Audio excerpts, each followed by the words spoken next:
These mountains are among the oldest on Earth, older than memory, older than the people who named them.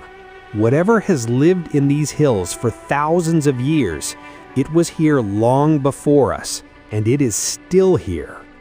3 people, 3 different places, 3 encounters that have never been explained.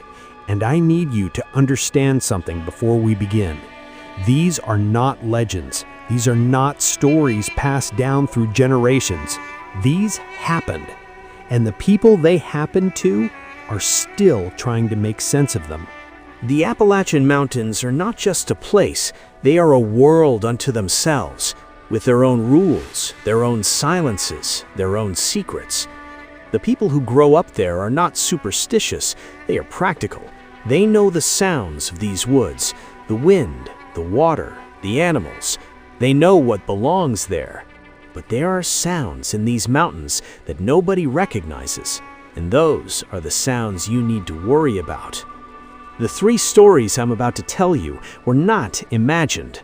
They were not dreamed. They happened to real people in real places at real times. So stay with me, and if you ever find yourself in these mountains after dark, pay close attention to when the woods go quiet. That silence means something. Story 1. The Man on Clinch Mountain. I need you to understand something before I start. I grew up in Scott County, Virginia, right in the heart of Appalachia. My family has been in these mountains for 6 generations. We are not superstitious people. My grandfather was a coal miner who laughed at ghost stories. My father was a deacon at the Baptist church who believed in hard work and common sense. So when I tell you what happened to my cousin Darren in the fall of 2019, I need you to know that this is not a story told by someone who scares easily. This is a story told by someone who still cannot explain what happened, and neither can anyone else who was there. Darren was 34 years old at the time. He had hunted these mountains every single season since he was 12. He knew every trail on Clinch Mountain better than he knew the roads in town. He could navigate those woods in the dark without a flashlight and find his way back to the truck without blinking. He was that kind of man. Calm, capable, experienced, not the type to spook over nothing. It was a Saturday morning in late October. Darren had gone up the mountain alone before dawn to get to his deer stand before first light. This was completely normal for him. He had done it dozens of times. He parked his truck at the usual pull-off, grabbed his rifle and his pack, and headed up the trail in the dark with his headlamp on. About 40 minutes into the hike, maybe a mile and a half up the mountain, the woods went completely silent. Not the natural settling silence that hunters know. Something different. Sudden. Total. Like someone had pressed a mute button on the entire forest. No crickets, no wind, no rustling leaves. Nothing. He stopped walking and stood still. His headlamp illuminated maybe 20 feet of trail ahead of him. Beyond that, pure darkness. That's when he heard the footsteps. They were coming from somewhere off the trail to his right, moving parallel to him through the trees. Slow, deliberate, 2-footed steps. Not an animal. He was certain of that immediately. The cadence was wrong for any 4-legged creature. These were the footsteps of something walking upright, something large. Darren is not a man who panics. He turned his headlamp toward the sound and scanned the tree line. Nothing visible, but the footsteps continued, slow and steady, keeping exact pace with where he was standing, as if whatever was out there was matching his position deliberately. He took 3 steps forward on the trail. The footsteps in the trees took 3 steps forward as well. He stopped. They stopped. He said later that it was the stopping that terrified him more than anything else. An animal startled by a headlamp runs. It doesn't stop and wait. Whatever was in those trees understood cause and effect. It was responding to him consciously. He decided to turn around and head back to the truck. He didn't run. He said his instincts told him very clearly, "Do not run." He turned slowly and began walking back down the trail at a controlled, steady pace. The footsteps turned with him and followed. For the entire mile and a half back down that mountain, something walked parallel to him through the dark trees at exactly his pace. Every time he slowed, it slowed. Every time he sped up slightly, it sped up. When he finally broke out of the tree line and got to the pull-off where his truck was parked, he got in, locked the doors, and sat there shaking for 20 minutes before he could make himself drive. He never saw what it was. Not once. Not even a shape. Not even a shadow. Here is what makes this story more than just a frightening night in the woods. 2 weeks later, a man from Dungannon went missing on the same section of Clinch Mountain. His truck was found at the same pull-off where Darren always parked. His rifle and pack were found on the trail, approximately where Darren had first heard the footsteps. The man has never been found. No remains, no trace, no explanation. The Scott County Sheriff's Office investigated. They found nothing. The case is still officially open. Darren has not been back to that mountain since. He told me that whatever was in those trees that night was not afraid of him, was not curious about him. It was studying him. And he believes with complete certainty that the only reason he made it back to his truck was because he never ran. Story 2. What my grandmother saw in Harlan County. This story was told to me by my grandmother directly, 2 weeks before she passed away at the age of 87. She had never told it to anyone in her life. Not her husband, not her children, not her closest friends. She told me she had kept it locked away for 60 years because she was afraid no one would believe her, and also because she was afraid that talking about it might somehow bring it back. It happened in 1961. My grandmother was 27 years old and living in a small community outside of Harlan, Kentucky. Her name was Ruth. She was a practical, grounded woman who raised 7 children, kept an immaculate home, and never in her life told a lie that anyone could prove. I say this because what she described to me in that hospital room is something I have spent years trying to find a rational explanation for, and I have not succeeded. Her neighbor, a woman named Celia, had a daughter who was 8 years old. The little girl had been sick for several weeks with what the local doctor believed was a bad fever, but Celia had grown increasingly convinced that her daughter's illness was not natural. The child had stopped speaking. She would lie in her bed for hours with her eyes open, staring at the ceiling, and then, without warning, she would begin screaming at something that no one else in the room could see. She stopped eating almost entirely. She had lost a significant amount of weight in just a few weeks. This was Appalachia in 1961. Medical care was limited and expensive. Some families still held on to older beliefs, carried down through generations from the original Scots-Irish settlers who had come into these mountains in the 1700s. Celia was one of those people. She believed her daughter had been hexed. And she knew an old woman who lived further back in the mountains, who she believed could help. My grandmother went with Celia to support her. They drove as far as the road went, and then walked another 40 minutes into the hills. My grandmother described the house as barely standing, a single-room structure, a porch that had partially collapsed, no electricity, a wood stove visible through the open door. The old woman was sitting in a chair on the porch when they arrived, as if she had been expecting them. She did not greet them. She looked at Celia for a long moment and then said plainly and without any particular emotion that she already knew why they had come. She examined the child, who Celia had carried the whole walk in. She looked at the girl's eyes, her hands, the soles of her feet. She asked Celia a series of questions about when the illness had begun and whether anything unusual had happened in the days before it started. Celia mentioned that the week before her daughter got sick, a man had come to their door asking for directions. She didn't know him. He had stared at her daughter for what felt like an unusually long time before he left. The old woman nodded slowly at this and said nothing for almost a full minute. Then she went inside the house and came back with a small cloth bundle tied with a dark cord. She gave Celia specific instructions about where to place it in the house and what to do each morning for 9 days. My grandmother said she couldn't hear all of the instructions because the old woman spoke them quietly, almost directly into Celia's ear.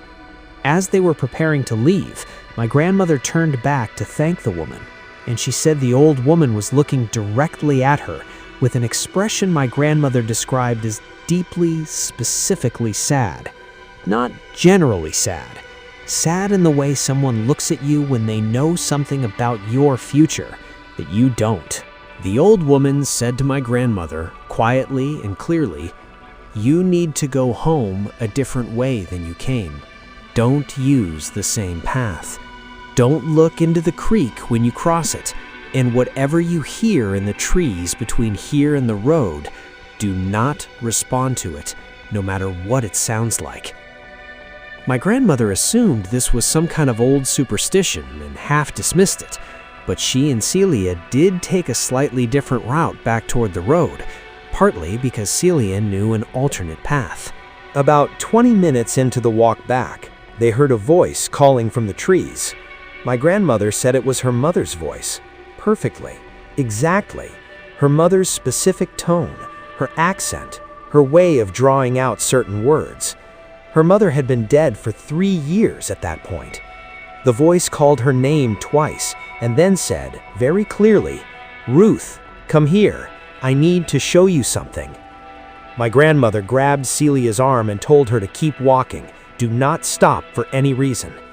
She said Celia's face had gone completely white because she was hearing it too. They walked quickly. They did not look toward the trees. They did not say a word until they reached the road and the car. My grandmother told me she has no explanation for what spoke to her in those woods. She said she did not believe then and does not believe now that it was her mother. She said the voice was correct in every technical detail, but wrong in some qualities she could not name, like a recording of something real, rather than the real thing itself. Celia's daughter recovered completely within 2 weeks. She grew up, got married, had children of her own. My grandmother never went back to that part of the mountains again, and she never saw the old woman again either. She made me promise, before she finished telling me this story, to never respond to a voice in the woods that sounds like someone I love. I have kept that promise. Story 3. The Skinwalker Report from Pike County. Before I tell you this story, I want to be clear about what it is and what it isn't. This is not a legend. This is not a tale passed down from generations ago. This happened in 2017. The people involved are real. Several of them have spoken about it publicly, though none of them use their full names. For reasons that will become obvious, I have spoken personally with one of the individuals involved. What follows is as accurate an account as I can put together from multiple sources. In the spring of 2017, a family, I'll call them the Newsom family, was living on a rural property in Pike County, Kentucky. Pike County sits in the far eastern corner of the state, deep in the coal fields, surrounded by some of the most isolated and rugged terrain in the entire Appalachian range. The Newsom family had lived on this particular piece of land for decades. They knew their property. They knew their neighbors. They knew what belonged there and what didn't. The incidents began in March. Small things at first. Livestock behaving strangely. The family kept several goats and a few chickens, and the animals began refusing to go near the back fence line of the property, which bordered a section of dense woodland. The goats would stand at a certain distance and would not go further, regardless of how much they were pushed. The chickens stopped laying. Then, the dogs started reacting. The family had 2 large mixed-breed dogs, outdoor dogs, that had always been calm and confident on the property. In early March, both dogs began spending nights on the porch rather than in the yard, something they had never done before. They would stand at the porch railing, facing the tree line, and growl for hours at something the family could not see or hear. The first direct incident happened on a Thursday night in late March. The father, I'll call him Gary, was sitting on the porch around 9 in the evening. He saw something at the edge of the tree line, maybe 80 yards from the house. He described it as a large shape, dark, moving in a way that he initially thought was a large dog or perhaps a black bear. But as he watched, the movement was wrong. It was moving along the ground, and then it rose up. Not like an animal standing on its hind legs. Gary had seen bears do that, and he knew what it looked like. This was different. It rose up in a way he described as unfolding, rather than standing. And it was tall. He estimated close to 7 feet. It stood at the tree line for approximately 30 seconds while Gary sat completely still on the porch.